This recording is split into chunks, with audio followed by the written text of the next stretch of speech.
Pembahasan kita selanjutnya adalah dua tokoh yang lain, ya. Jadi kita masih bicara tentang topik early Christian apologists. Kita membahas mengenai kita sudah membahas mengenai Justin Martyr, ya.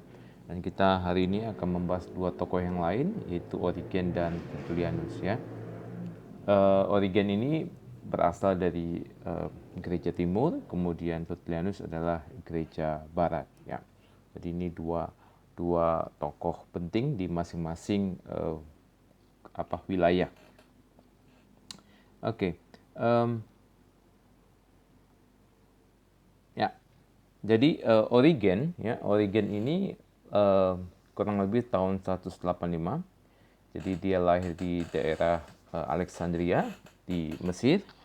Ya, jadi kalau kita ingat di bagian atas, bagian utara daripada Alexandria itu, Mesir itu atau benua Afrika itu adalah kota pelabuhan yang cukup penting, yaitu Alexandria.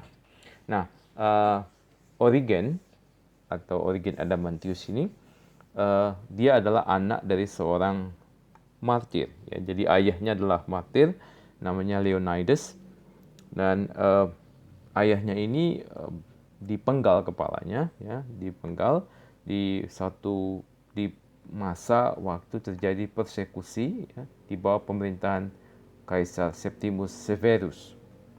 Jadi Origen ini anak seorang Kristen yang memiliki satu pergumulan gitu, ya, dan dia melihat bahwa maksudnya dia mengalami bahwa kematian ayahnya itu karena seorang martir memberikan juga satu pengaruh kepada kehidupannya. Nah, Origen ini adalah tokoh yang paling berpengaruh gitu dari Greek speaking Christian, yaitu dari daerah timur, ya, dari gereja timur yang mereka menggunakan bahasa Yunani. Di gereja barat nanti kemudian mereka akan shifting, berubah menjadi menggunakan bahasa Latin. Nah, dia bisa disebut tokoh yang cukup penting, ya, tokoh terpenting dari sebelum dari Agustinus gitu. Jadi kita bisa mengatakan dia adalah salah satu pemikir terpenting di masa antara rasul-rasul sampai dengan Agustinus. Nah, pemikirannya sangat penting sekali.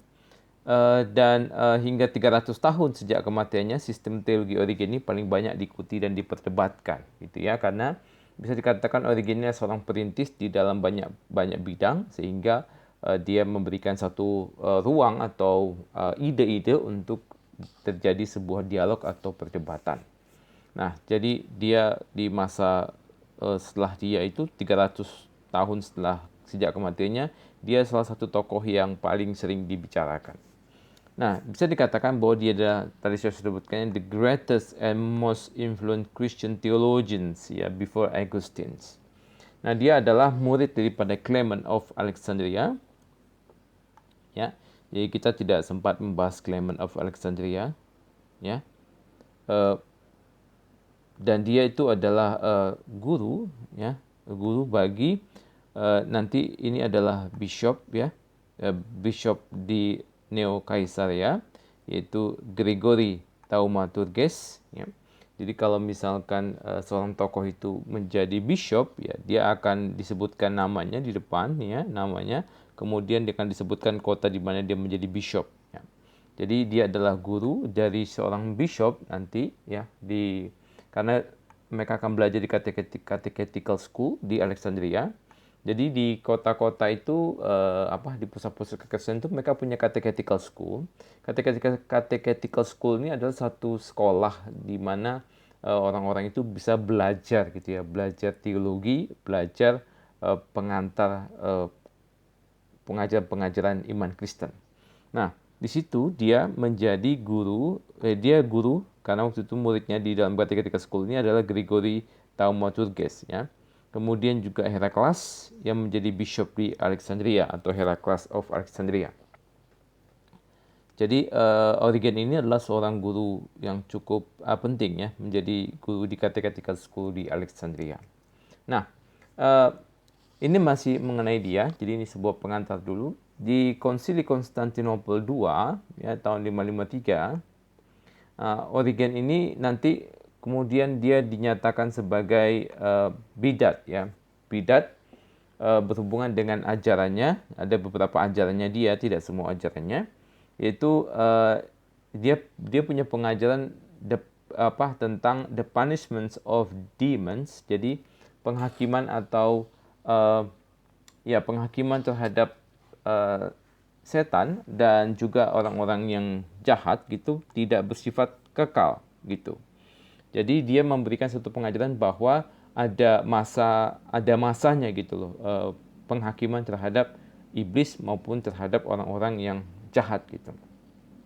Nah, itu tertuang di dalam The Anathema Against Origen ya, ada 15 poin, nanti bisa di Google saja Anathemas Against Origen. Nah, saya ambil satu poinnya saja dari 15 poin itu yang menyatakan gini ya, contohnya ini contoh daripada pernyataan di dalam anathema itu. If anyone says, jadi setiap orang atau siapa saja yang mengatakan or thinks atau berfikir that the punishments of demons and impious men, yaitu penghakiman terhadap iblis dan orang-orang yang berdosa gitu ya, is only temporary. Ya. Jadi siapapun yang mengatakan atau berfikir bahwa penghakiman terhadap orang terhadap setan dan orang-orang jahat itu bersifat temporal and will one day have an end, dan suatu saat akan berhenti, that a restoration will take place of demons and of impious men, dan kemudian akan ada satu restorasi atau pembaharuan bagi setan dan juga orang-orang jahat ini. Let him be anathema. Biarlah orang itu diekskomunikasikan atau dikucilkan atau dinyatakan sebagai terkutuk gitu ya oleh gereja. Jadi ya, ini adalah konsili di dalam Konsili Konstantinopel II. Origen itu dinyatakan sebagai heresi. Tapi tidak semua ajarannya ya, terkait beberapa ajarannya. Nah, Eusebius of Caesarea, kita tidak membahas khusus Eusebius of Caesarea, tapi Eusebius of Caesarea ini adalah seorang sejarawan gereja di gereja mula-mula. Jadi Eusebius of Caesarea ini adalah bishop di Caesarea, dan dia adalah orang yang sangat berjasa untuk memberikan catatan-catatan atau historical accounts kepada kita mengenai gereja mula-mula. Ada banyak catatan yang kita punya mengenai gereja mula-mula itu merupakan satu peninggalan dari Eusebius of Caesarea. Dan dia adalah seorang pengagum Origen. Ya, dia adalah pengagum Origen, dan hampir di semua bukunya, yaitu ada buku bukunya yang ke-6 ya, yaitu Ecclesiastical History. Dia itu hampir seluruhnya itu membicarakan tentang Origen ya. Nah, Eusebius itu Eusebius itu betul-betul melihat bahwa Origen ini adalah seorang pahlawan gitu ya, seorang hero, dan dia melihat karya-karya Origen ini menjadi suatu karya yang sangat penting. Itu sebabnya Eusebius of Caesarea ini bisa dikatakan sebagai orang yang memberikan satu image positif sekali kepada tentang Origen, dan dia itu he had collected 100 of his letters. Jadi betul-betul dia melakukan sebuah penelitian yang sangat baik mengenai Origen. Dia mengumpulkan surat-surat Origen, dan dia melihat bahwa Origen ini orang yang sangat penting bagi gereja, dan pemikirannya itu adalah pemikiran yang akan memberikan sumbangsih penting gitu bagi gereja. In collaboration with the Martyr Pompilius, he had composed apology for Origen.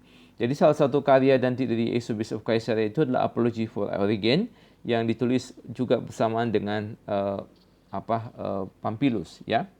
Nah, jadi kita akan banyak sekali melihat karya-karya Origen ini lewat peninggalan daripada tulisan-tulisan Eusebius of Caesarea.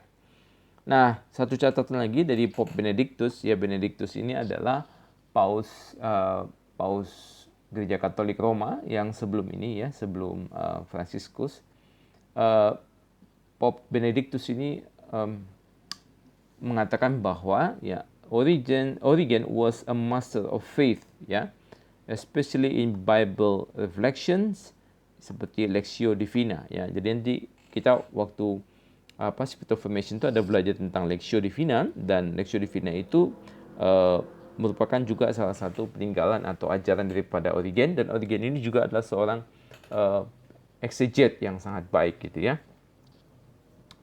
Nah, Origen of Alexandria, ya, ini masih beberapa hal mengenai pengantar-pengantar penting dengan kehidupannya. Jadi setelah kematian ayahnya, ya, si Origen ini,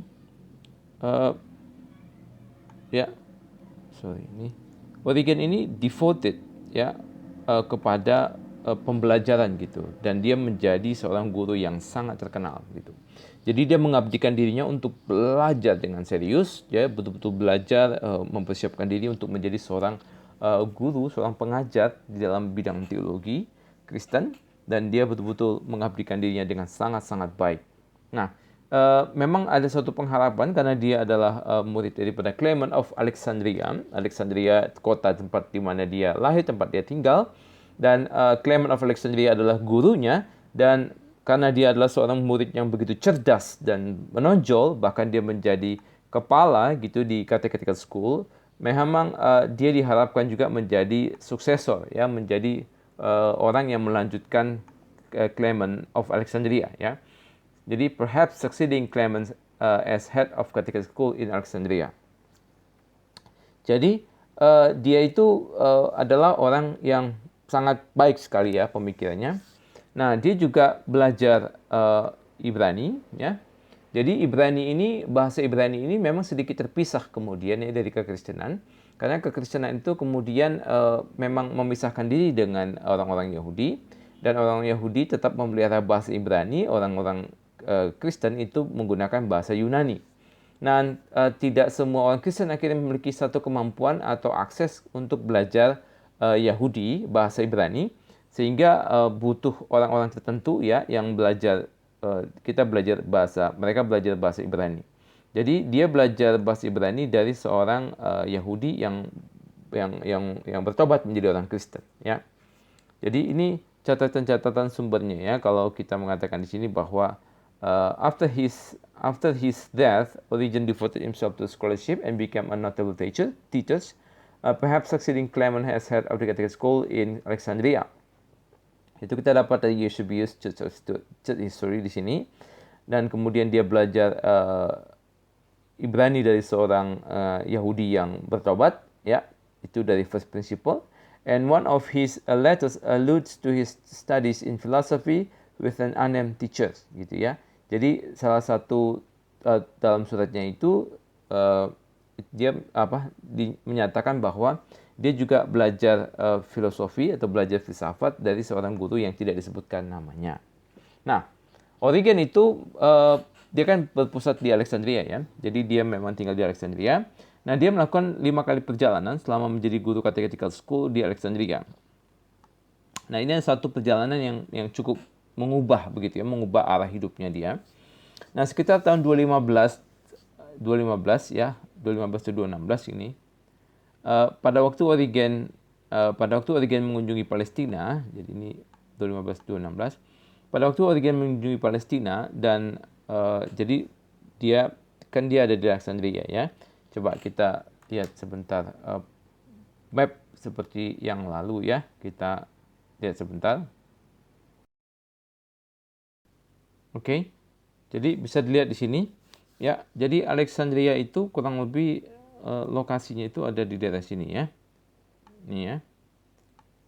Ini Alexandria, ya. Ini daerah Mesir itu, ya. Jadi ini adalah daerah Palestina. Ya, ini daerah Palestina. Ya, ini daerah Palestina, jadi daerah Israel begitu, ya, daerah Palestina. Jadi pada waktu itu dia berkunjung ke Palestina di dalam perjalanannya dia. Kita balik ke materi sebelumnya. Ya.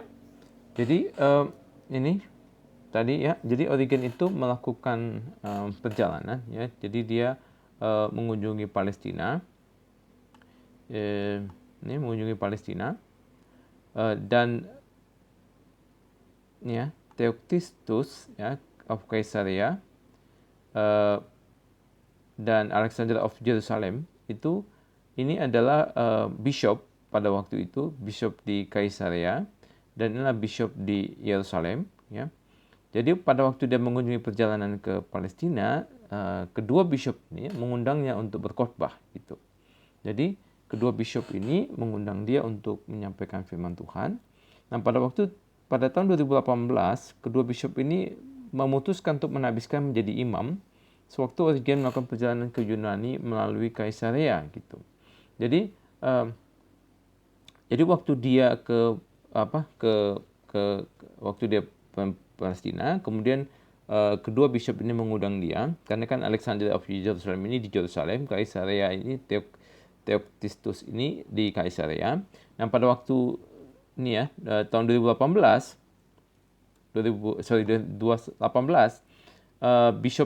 kedua bishop ini memutuskan untuk menhabiskan dia menjadi imam gitu. Jadi waktu Origen melakukan perjalanan ke Yunani dan dia lewat Kaisarea. Waktu dia lewat di Kaisarea, kemudian bishop ini menhabiskan dia menjadi imam. Ya, imam itu adalah seperti pelayan gereja gitu, dihabiskan. Kalau bishop itu kan sebagai pemimpin gereja.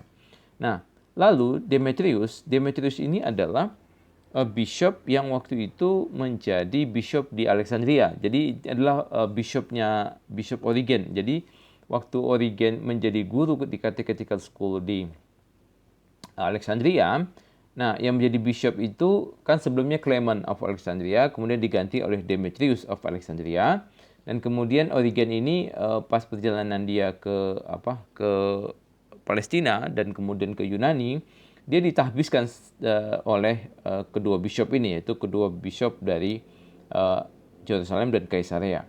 Nah, tetapi Demetrius ini tidak diberitahu ya dan tidak diminta tidak diminta persetujuan. Nah, Demetrius ini kemudian tidak menyukai hal penahbisan tersebut gitu. Karena dia tidak dilibatkan dan sehingga waktu Origen kembali ke Alexandria, si Origen ini tidak diizinkan lagi melayani di kota tersebut. Jadi dia tidak lagi boleh menjadi guru di Catechetical School di Alexandria. Nah, akhirnya Origen itu pindah ke Kaisarea ya. Yaitu bishop yang lebih menyukai dia, bishop yang yang mendukung dia untuk menjadi guru Catechetical School di kota Kaisarea. Jadi Origen ini yang tadinya awalnya di Alexandria, kemudian sekarang pindah melayani di kota Kaisarea. Nah, Origen pindah ke Kaisarea sekitar tahun 232 dan dia membuka sekolah baru di sana, ya, dan menjadi guru di situ. Dan dia melanjutkan satu tulisannya, ya, yang sempat terhenti, yaitu Commentary of Saint John atau komentari dari kitab Injil Yohanes gitu. Nah, jadi si Origen ini sudah mengabdikan dirinya kepada satu studi yang cukup serius, yaitu mengenai komentari gitu. Jadi dia sudah melakukan sebuah studi komentari atau memberikan tafsir terhadap Injil Yohanes. Dan kemudian Origen juga sangat aktif menulis komentari hingga lanjut usianya, dan he was over 60 when he wrote his Contra Celsum and his commentary of Saint Matthew. Jadi dia udah lebih dari usia 60 tahun ketika dia mulai menulis Contra Celsum. Contra Celsum adalah salah satu tulisan yang sangat terkenal. Tulisan apologetiknya dia lah ya. Dan kemudian dia juga sempat menulis Commentary of Saint Matthew atau tafsir terhadap Injil Matius. Nah, dia akhirnya juga mengalami penganiayaan, ya, penganiayaan di bawah pemerintahan Decius, ya, di kurang lebih ini ya, beberapa puluh tahun, kurang lebih 20-an tahun, hampir 20 tahun setelah dia pindah ke Kaisarea. Jadi Decius itu melakukan persekusi lagi dan kemudian menyulitkan gereja dan pelayanan Origen, lalu dia sempat dipenjara dan disiksa secara sadis, ya. Dia tidak mati pada waktu dia mengalami penyiksaan, tetapi dia meninggal di usia 69 tahun di kota Tir akibat luka-luka penganiayaan itu gitu ya. Jadi dia tidak mati martir pada waktu dianiaya, Tapi menurut para ahli kemungkinan dia mati oleh karena luka-luka yang disebabkan oleh penganiayaan yang dilakukan oleh mereka yang persekusi ini gitu ya. Jadi dia matilah secara tidak langsung. Nah, tulisan-tulisannya menjadi tulisan-tulisannya sangat penting ya, karena dia mengambil bidang-bidang bukan saja teologi dan apologetika, tetapi juga bidang tafsir, yaitu biblika. Nah, ini tulisan-tulisannya dia ya, The Principis atau The First Principle, nanti Africanus to Origen, Origen to Africanus, Origen to Gregory, again Celsus, ini nanti kita akan kaji. Letter of Origen to Gregory, Commentary of John, the Gospel of John, Commentary on the Gospel of Matthew. Nah, tokoh yang menulis buku teologi secara sistematis itu pertama kalinya adalah Origen. Jadi Origen ini menulis satu buku yang kita sebut sebagai dalam bahasa Inggris On First Principle, ya, atau di dalam bahasa Yunani-nya adalah Periarchon, atau dalam bahasa Latinnya De Principis, ya, on first principles atau prinsip-prinsip utama gitu ya. Nah, jadi di buku ini adalah buku yang pertama kali ditulis dalam bentuk sistematika gitu. Jadi kalau kita sebut bisa dikatakan bahwa dia adalah systematic theologian yang pertama. Dia adalah yang menuliskan teologi dalam bentuk sistematika yang paling pertama sekali, ya. Nah, dia menulis buku apologetika yang terkenal ini ya, yang memang perlu digali sekali, Contra Celsus ya, tahun 245 sampai 250. Jadi ada ceritanya mengapa dia bisa menuliskan tulisan Contra Celsus ini. Jadi ceritanya itu mulai dari Ambrosius of Alexandria. Jadi berarti dia adalah bishop di Ambrosius ini adalah bishop di Alexandria di satu masa, dan dia itu kemudian menemukan tulisannya Celsus gitu ya. Celsus ini adalah menulis satu tulisan yang menyerang kekristenan. Tulisannya itu bisa judulnya gitu ya, Celsus Treatise Against Christianity ya. Kita nggak tahu gimana banget ya tulisan ini, kita nggak punya lagi tulisan ini, tapi kita punya tulisan ini itu di dalam tulisan Origen gitu. Jadi kita punya istilahnya itu sitasi-sitasi asli dari Celsus ini karena kita punya buku Against Celsusnya Origen ya. Nah, tulisan ini betul-betul tulisan yang betul-betul menghantam iman Kristen dengan cukup kuat gitu ya, menurut Ambrosius. Kemudian Ambrosius ini mengirimkan kopian tulisan ini ya kepada Origen gitu. Nah, judulnya itu adalah ini ya, Aletes Logos ya, atau True Logos, atau Logos yang sejati gitu. Nah, Ambrosius may have thought that Origen's reply would provide an authoritative manual in which Christians could count on finding an adequate reply to whatever criticism of Christianity he was likely to encounter. Jadi, kenapa Ambrosius itu mengirimkan kopian ini kepada Origen? Karena Ambrosius itu percaya, ya, Ambrosius itu kan juga orang Alexandria ya. Jadi, sementara si Origen ini kan dulu di Alexandria, sekarang udah di Kaisarea. Dan dia mengirimkannya. Kenapa? Karena dia melihat bahwa tulisan ini adalah tulisan yang sangat berbahaya buat iman Kristen. Yang kedua, Origen inilah adalah orang yang menurut Ambrosius itu orang yang sangat kompeten untuk bisa memberikan jawaban yang bisa menjadi satu manual ya, satu pegangan, jadi buku pegangan untuk orang-orang Kristen itu bisa memberikan satu jawaban yang adequate ya, jawaban yang cukup, jawaban yang proper untuk menjawab satu kritik terhadap iman Kristen gitu. Jadi dan ini adalah tulisan yang menurut Ambrosius itu, kalau Origen bisa menulisnya, itu bisa menjadi suatu tulisan yang otoritatif sekali, karena Origen adalah seorang pemikir yang cukup besar, yang bisa dikatakan paling besar di masanya dia. Nah, tulisan ini ditujukan kepada unbeliever atau orang yang tidak percaya, yang bersimpati kepada iman Kristen atau kepada orang Kristen yang imannya lemah gitu. Sehingga tulisan ini bisa menjadi suatu tulisan yang meneguhkan iman atau meneguhkan pergumulan orang-orang yang belum percaya tapi ingin mengetahui iman Kristen, atau kepada orang-orang Kristen yang lemah imannya. Ya, ini tulisannya, itu kontra Celsus. Nah, kita akan melihat bibliologi gitu ya, bibliologi daripada Origen dan teologi yang lain, termasuk teologi Tritunggalnya yang sangat complicated ya. Nah, Origen menarik penggunaan alegori yang ada di dunia Yunani sebagai cara untuk menafsirkan teks kuno dan ambigu. Gitu. Jadi, Origen ini memang, kan tadi kita sudah bahas bahwa Origen ini adalah seorang yang banyak menghabiskan waktunya untuk menuliskan tafsir atau buku commentary. Nah, ketika dia melakukan commentary itu, kadang-kadang dia menggunakan sebuah pendekatan alegori. Nah, alegori ini adalah pendekatan yang sekarang ini tidak kita gunakan ya. Pendekatan alegori ini adalah cara menafsir yang digunakan oleh orang-orang Yunani gitu. Jadi alegori ini kita tidak pakai sama sekali dan kita tidak boleh menggunakannya. Jadi alegori itu adalah satu bentuk metode penafsiran yang digunakan oleh orang Yunani. Jadi ketika orang Yunani itu mereka kan punya mitos ya, orang mereka itu punya myth ya, atau mitos. Nah, mitos-mitos Yunani ini adalah mitos-mitos cerita tentang para dewa atau cerita-cerita tentang orang-orang dewa-dewa atau kekuatan-kekuatan yang supranatural begitu ya.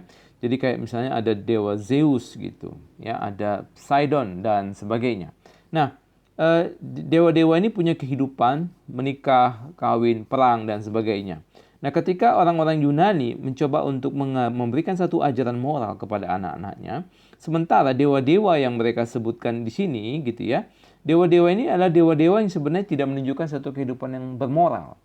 Nah, sehingga pendekatan yang digunakan oleh orang Yunani untuk mengajar mengenai dewa-dewa mereka atau mengajarkan moral kepada anak-anak mereka adalah dengan memberikan satu alegori gitu ya. Misalnya Zeus menikah dengan wanita gitu ya, wanita. Nah, dengan wanita ini dia menikah dan ditafsirkan misalnya pernikahan itu adalah bentuk cinta begitu ya, atau dewa mengasihi kita dan sebagainya. Jadi bentuk-bentuk penafsiran atau memberikan unsur terhadap kegiatan atau simbol yang ada gitu. Atau misalnya kalau di dalam iman Kristen kita biasanya ya orang awam kalau berkhotbah atau siapa saja gitu. Jadi misalnya cerita tentang misalnya orang Samaria yang baik hati. Jadi orang Samaria itu siapa gitu, ya. Lalu penyamun itu siapa gitu. Kita sebutkan misalnya penyamun itu adalah siapa gitu. Lalu kemudian orang Samaria yang baik hati, kemudian penyamun, kemudian ada korbannya, ya, korbannya orang yang dirampok itu siapa, lalu penginapannya itu apa gitu. Jadi ketika orang mencoba untuk memberikan ini apa dan memberikan sebuah alegorinya, nah ini yang disebut sebagai alegori. Nah ini adalah satu pendekatan atau metode penafsiran yang kita tidak gunakan ya. Tetapi pada masa itu Origen menggunakannya ya. Jadi Origennya adalah orang yang membawa juga penafsiran yang kurang tepat sih sebenarnya ya. Tetapi kan dia adalah seorang pemula atau seorang perintis gitu. Sehingga memang dia bisa membuka satu jalan, dan orang kalau membuka jalan itu kan bukan orang yang langsung menemukan jalan yang fix ya. Jadi ketika membuka jalan atau merintis itu biasanya dia babat habis dulu gitu ya, atau dia menemukan jalan, nanti orang selanjutnya itu bisa memperbaiki gitu. Nah, Origen ini adalah orang yang perintis atau membuka jalan sehingga banyak pemikirannya dia itu ada pemikiran yang baru pada masa itu atau baru di eranya, tetapi mungkin belum solid gitu. Sehingga kita bisa memaklumi kenapa bisa sampai pemikiran seperti itu. Nah, kita masuk ke bagian selanjutnya, itu mengenai Tritunggal ya. Nah, ini adalah satu tulisan-tulisannya cukup penuh dengan konsep-konsep Tritunggal dan cukup rumit sebenarnya ya. Nah, di sini dia memberikan satu pernyataan, misalnya ya, the logos ya, atau sang logos itu atau sang firman itu, which is God's everlasting expression of his personality. Jadi ini kita coba bagi dulu ya. Jadi sesudah kata is-nya ini adalah sesuatu yang berbeda gitu. Kita coba dulu bahas apa yang dikatakan which is God's everlasting expression of His rationality. Nah, di sini Origen ini menjelaskan bahwa logos itu adalah ekspresi rasionalitas Allah gitu, yang sifatnya kekal gitu ya. Jadi di sini Origen itu sudah memberikan sebuah indikasi tentang konsep Allah yang adalah Allah yang rasional gitu. Allah punya satu rasionalitas gitu. Atau Allah itu adalah satu pemikiran gitu. Allah itu adalah seperti mind gitu ya, kurang lebih ya. Dan dia punya satu rasionalitas, dan rasionalitasnya itu mengekspresikan diri ya yang sifatnya kekal. Nah, logos di dalam pengertian daripada Origen itu adalah misalnya ini ya gambarannya ya. Jadi Allah itu adalah Allah yang rasional gitu, rational God. Nah, Allah yang rasional ini adalah Allah di dalam rasionalitas gitu ya. Jadi kalau kita rasio atau Allah yang berpikir itu adalah Allah yang memiliki satu pengetahuan gitu. Allah yang memiliki satu pengetahuan, dan rasionalitas Allah ini atau pikiran Allah ini akan memproduksi yang namanya satu pengetahuan yang disebut sebagai logos. Nah, ini logos ini adalah ekspresi ya, bentuknya dia bilang ya, ekspresi dari rasionalitas Allah. Jadi Allah yang rasional itu pasti punya yang namanya logos gitu. Allah yang rasional itu pasti punya satu ekspresi yang sifatnya kekal. Karena Allah itu kekal, maka dia punya ekspresi yang sifatnya kekal. Nah, itu yang disebut sebagai logos gitu. Ya, agak susah mungkin ya, tapi nanti diulang aja, dipelajari dulu ya. Nah, di sini dikatakan bahwa logos is never separable from God the Father. Jadi Allah itu logos, jadi God ya, ini God and susah nulisnya ya, and logos. Jadi Allah atau God ini dan logos. Jadi logos ini adalah ekspresi daripada rasionalitas Allah. Kenapa ekspresi rasionalitas Allah? Karena Allah adalah rational being gitu. Kalau Allah bukan rational being, maka Allah tidak punya ekspresi rasionalitas. Nah, logos yang dimaksud oleh Origen itu adalah ekspresi daripada rasionalitas Allah, dan logos itu tidak bisa terpisahkan ya. Tidak bisa terpisahkan dan tidak pernah bisa pisah dengan Allah itu. Meskipun dia adalah dua entitas yang berbeda ya. But dia bilang its status as expression or emanation means that it is somehow less than the Father who alone is autotheos gitu ya. Jadi dia menjelaskan lagi ya bahwa jadi misalnya kita bilang ya Allah Bapa, Father ya, dan Allah Logos ini ya. Logos ini adalah ekspresi daripada rasionalitas Bapa dan tidak terpisahkan. Dan logos ini tadi dia sebut sebagai ini ya, expression atau emanation gitu. Ya. Emanation itu berarti dia memancar keluar ya, sesuatu yang keluar, tetapi tidak bisa terpisahkan. Tidak terpisahkan. Nah, oleh karena sifatnya yang adalah expression dan emanation, maka dia somehow, kata Origen, itu lebih rendah dibandingkan Bapa gitu.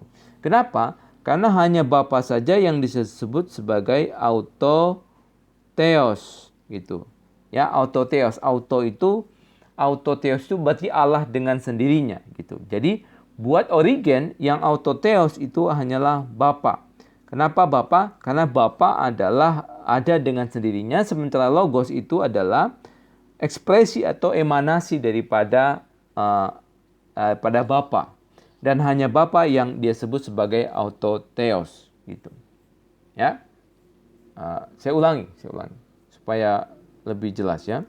Nah,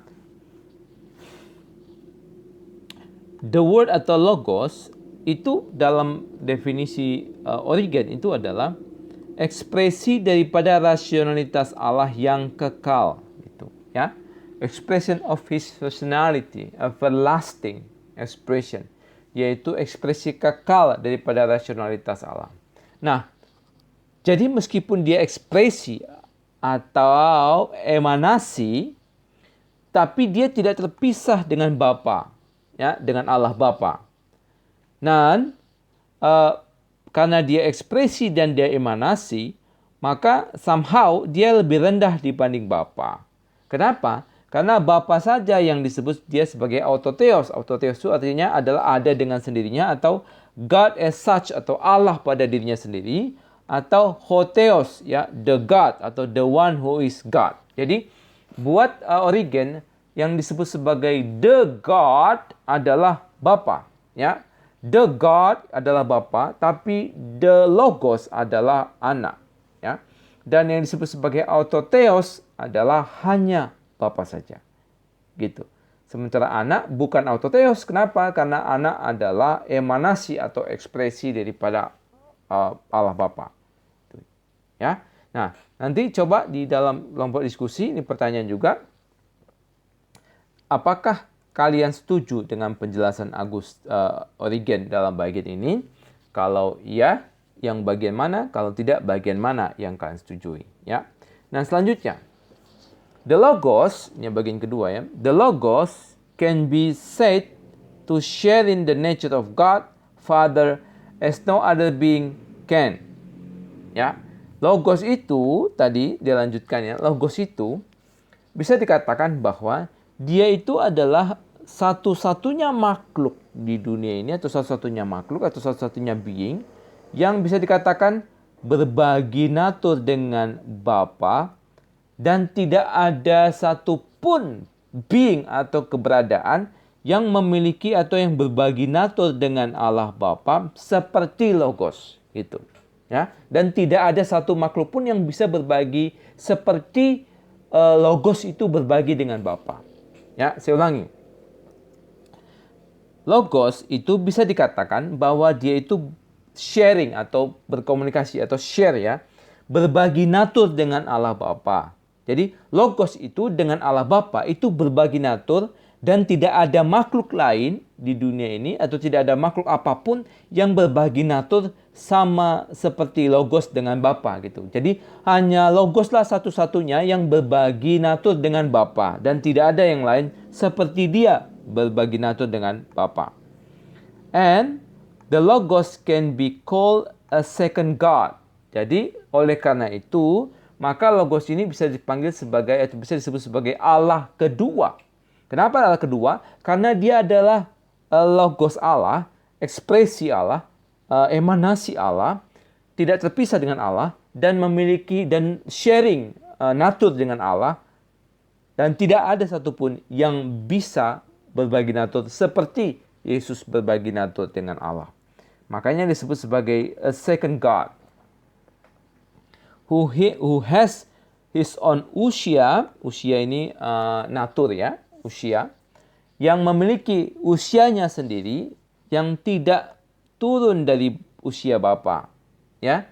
Jadi berbagi natur dengan Bapa, tetapi dia punya usianya sendiri, who has his own usia, yang memiliki naturnya sendiri, tetapi naturnya itu tidak derive atau tidak diturunkan oleh Bapa ya. The Logos is hypostasis in its own right gitu. Nah, Logos itu adalah hypostasis. Hypostasis itu seperti pribadi gitu ya. Logos itu adalah pribadi pada dirinya sendiri gitu. Jadi dia adalah second God ya, second God dan kemudian dia itu punya usianya sendiri yang bukan turun dari usia bapa. Tapi dia adalah share natur dengan bapa dan tidak ada yang bagi natur seperti dia dengan bapa. Ya. Nah, ini juga bagian yang cukup sulit. Nanti coba didiskusikan lebih panjang. Apakah kira-kira kalian paham atau tidak? Kalian setuju atau tidak? Kalau setuju, yang bagaimana setuju? Yang kalau tidak setuju, bagaimana kalian tidak setuju? Nah, selanjutnya. The Logos is eternally a partner with God the Father. Ya, jadi secara kekal, Logos itu adalah partner bagi Bapa. Ya, God is always what He is. So if He is essentially Father, He must have an eternal Son. Jadi ini satu bagian yang sangat bagus ya. Dia sudah memberikan satu pengantar yang sangat baik yang nanti akan digunakan terus oleh pemikir-pemikir yang lain ya. Jadi dia melihat bahwa Allah itu adalah Allah yang tidak berubah gitu. God is always what He is. Allah itu tidak berubah. Allah adalah selalu apa yang Allah selalu dirinya sendiri gitu ya. Aku adalah aku, kata Tuhan. Allah adalah dia dan dia tidak berubah gitu. Jadi karena dia disebut sebagai Allah Bapa, maka secara kekal dia juga adalah punya anak gitu. Jadi kalau kita sebut dia Allah Bapa dan dia adalah Allah yang kekal sebagai Allah Bapa, maka dia tidak mungkin tidak punya anak gitu. Ya, coba saya jelaskan ya. Jadi Allah itu kan Allah tidak berubah ya. Allah itu Allah yang tidak berubah. Jadi kalau Allah tidak berubah ya, He is always what He is ya. Dia selalu adalah dirinya sendiri. Allah tidak pernah bisa menjadi lebih baik. Allah tidak pernah menjadi kurang baik gitu. Allah selalu sama. Allah tidak pernah menjadi lebih tahu dan Allah tidak pernah menjadi kurang tahu. Allah tidak pernah berubah. Nah, kalau kita mengatakan dia Allah Bapa, maka di dalam kekekalan dia adalah Bapa. Kalau dia adalah Allah Bapa di dalam kekekalan dan sejak kekal dia adalah Bapa, kecuali kita tidak sebut dia adalah Allah Bapa di dalam kekekalannya, dia Allah Bapa dalam kekekalan, maka dia di dalam kekekalan disebut Bapa karena dia punya anak gitu. Nah, maka anaknya ini adalah anak yang kekal. Karena dia adalah Bapa yang kekal, maka dia juga dia punya anak yang kekal gitu. Kalau Bapa bukan Bapa yang kekal, maka anak tidak perlu kekal. Tetapi karena dia disebut sebagai Bapa yang kekal, maka dia punya anak yang kekal. Ya, jadi kalau kita sebut dia Bapa, maka dia pasti punya anak. Gitu. Kenapa? Karena istilah Bapa itu karena dia punya anak. Gitu. Kalau dia tidak disebut Bapa, maka dia tidak perlu punya anak. Gitu. Ya, jadi konsep itu muncul karena dia adalah Allah yang punya anak. Itu sebabnya, makanya Origen mengatakan, He must have an eternal son. Maka dia pasti harus punya anak yang kekal. Ya. And enjoys a relation with the father. Ya. Dan dia menikmati hubungan bapa dan anak. Gitu. Ya. Jadi dia tidak mungkin menjadi bapa saja. Dia menjadi bapa saja, tapi tidak bersikap atau tidak memiliki hubungan sebagai anak. Jadi istilah bapa dan anak itu adalah hubungan relasional. Sehingga dia disebut sebagai Bapa, Allah Bapa, karena dia adalah Allah yang sejak dalam kekekalan memiliki satu relasi dengan Allah anak. Dan karena dia adalah Allah Bapa yang kekal, maka dia pasti punya anak yang kekal. Gitu, ya. And enjoys a relation with the Father quiet, unlike that of any other being. Maka dia memiliki relasi dengan anak, seperti yang saya jelaskan tadi, dan anak punya relasi dengan bapa, seperti bapa dan anak dalam kekekalan, dan tidak ada satupun makhluk yang memiliki hubungan seperti bapa dan anak ini. Karena hubungan bapa dengan anak adalah satu hubungan yang kekal dan hubungan relasional yang terjadi dalam kekekalan. The Logos is unlike the Father in the sense that He is originated. Ya, jadi ada yang membedakan Bapa dengan anak. Ya, Logos itu tidak sama dengan Bapa. Kenapa? Karena Logos itu Bapa itu unoriginated, sementara Logos itu originated atau dilahirkan atau digenerasikan. bapa tidak digenerasikan oleh siapapun, tetapi anak itu digenerasikan oleh bapa. Itu yang membedakan antara bapa dan anak, ya. Jadi bapa dan anak adalah dua-duanya kekal, tetapi anak dilahir atau anak merupakan ekspresi dan emanasi bapa atau digenerasikan oleh bapa, sementara bapa tidak digenerasikan oleh siapapun, tidak dipancarkan oleh siapapun, tetapi bapa adalah autotheos, bapa adalah ada dengan sendirinya, gitu. Origen ini masih melihat ada subordinasi, ya, ada subordinasi di dalam Tritunggal. Meskipun di dalam tulisan-tulisan yang lain itu kita tidak melihat adanya indikasi subordinasi, tetapi dia menyatakan secara eksplisit sih, ya, dalam tulisannya ini, ya, di First Principle itu dia memberikan satu pernyataan yang kurang lebih menyatakan adanya subordinasi. Jadi dia mengatakan bahwa the God and Father, jadi Sang Allah yang ada juga Bapa itu, yang memegang alam semesta, itu superior, ya, to every being that exists, ya. Jadi dia superior. Dan kemudian kan tadi dia dijelaskan bahwa anak itu adalah, the Son itu adalah emanasi atau ekspresi daripada rasionalitas Allah, ya, yang makanya dia bilang he impart to each one, ya, from his own existence, ya, yaitu the Son, sang anak. Sang anak ini dikatakan sama dia adalah the Son being less than the Father, kan tadi juga diindikasikan, ya, less than the Father is the Son being less than the Father, tapi the Son ini superior to rational creatures alone. Jadi dia sang anak ini dia less than the Father, tapi dia superior terhadap semua makhluk yang kita sebut sebagai rational creatures, ya. Dan seperti yang tadi disebutkan, dia adalah second God, maka dia sebut he is second to the Father, ya, second to the Father. Jadi Bapa atau Allah ini, ya, buat dia itu adalah yang paling tinggi, superior dari semuanya. Anak ini less than the Father, tapi anak ini superior dari semua makhluk yang namanya makhluk rasional, ya, rasional apapun itu. Nah, dan dia adalah the second to the Father. The Holy Spirit is still less, ya, Holy Spirit itu lebih less lagi, and dwells within the saints alone, dan kemudian tinggal di dalam orang kudus saja, so that in this way the power of Father, dan mengikuti pola ini begitu, ya, kurang lebih, the Father is greater than that of the Son and of the Holy Spirit, and the Son is more than that the Father, the Holy Spirit, gitu, ya. Jadi kita bisa katakan sederhananya adalah Bapa lebih besar daripada anak dan roh, dan anak lebih besar daripada Roh Kudus. Dan kuasanya juga begitu, ya. Kuasa Bapa lebih besar daripada anak dan roh, dan kuasa roh lebih besar daripada Roh Kudus, gitu, ya. Nanti diulang aja supaya bisa lebih paham lagi.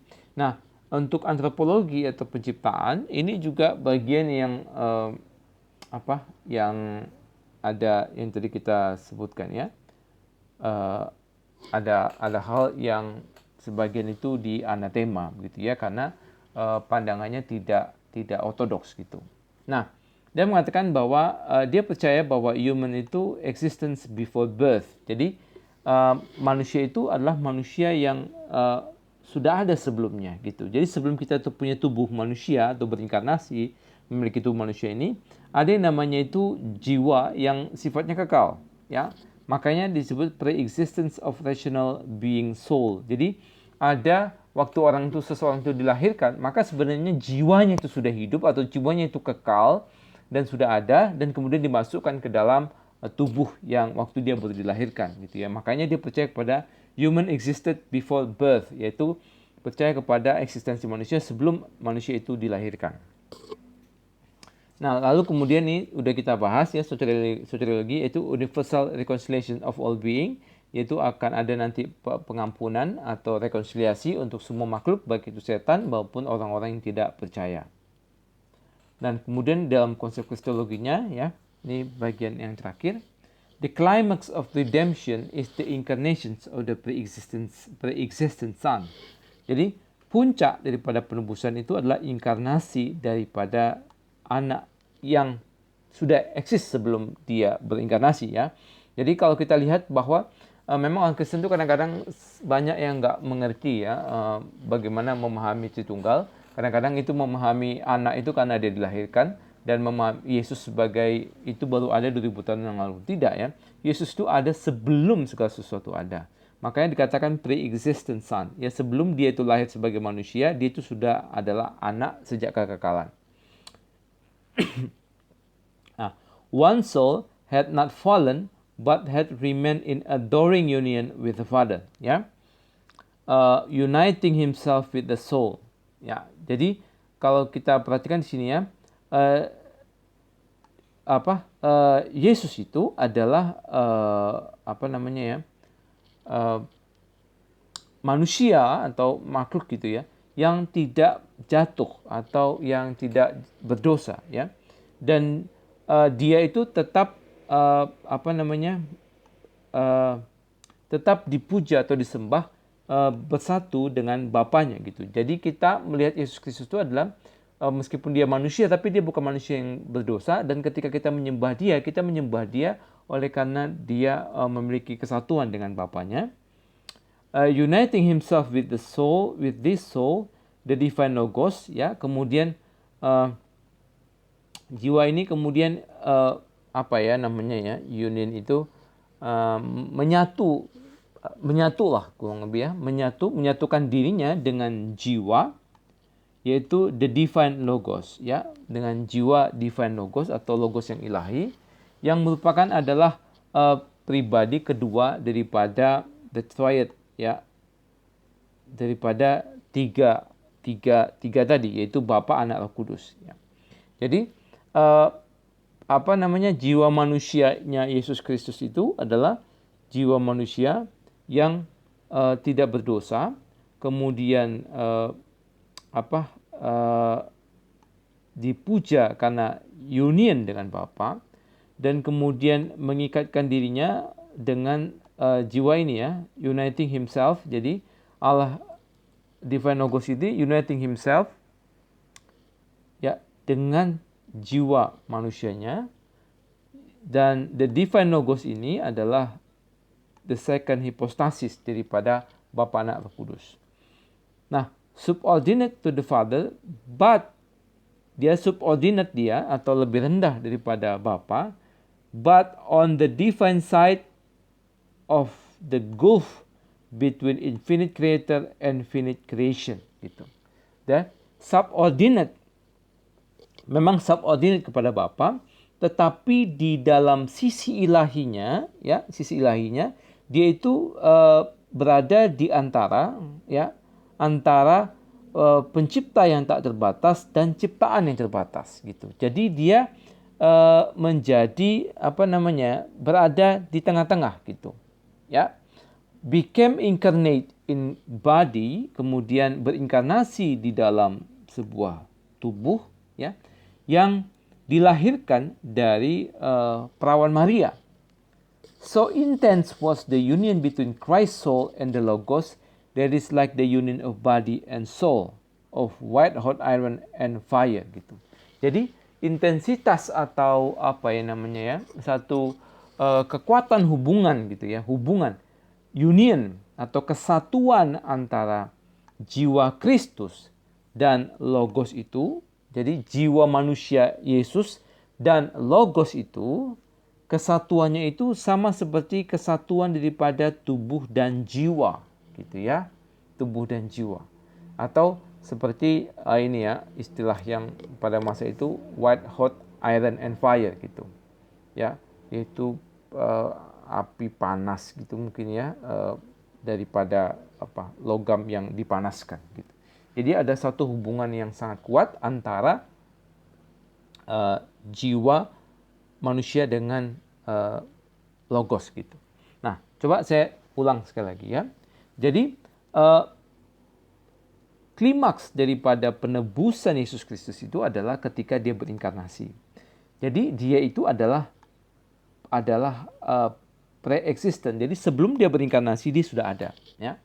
Nah, ketika dia berinkarnasi, jadi kan dia adalah logos gitu ya, logos.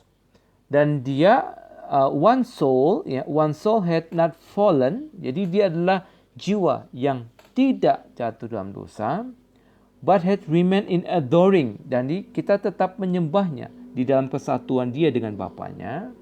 Kemudian dia mengikat, uniting himself with the soul. Jadi logos ini kemudian mengikatkan dirinya dengan jiwa manusia, ya. The divine logos, who is the second hypostasis with the triad of the Father, Son, and Holy Spirit. Nah, kemudian dia menjadi berinkarnasi di dalam sebuah tubuh. Tubuhnya apa? Tubuh yang dilahirkan oleh Maria atau perawan Maria. Ya.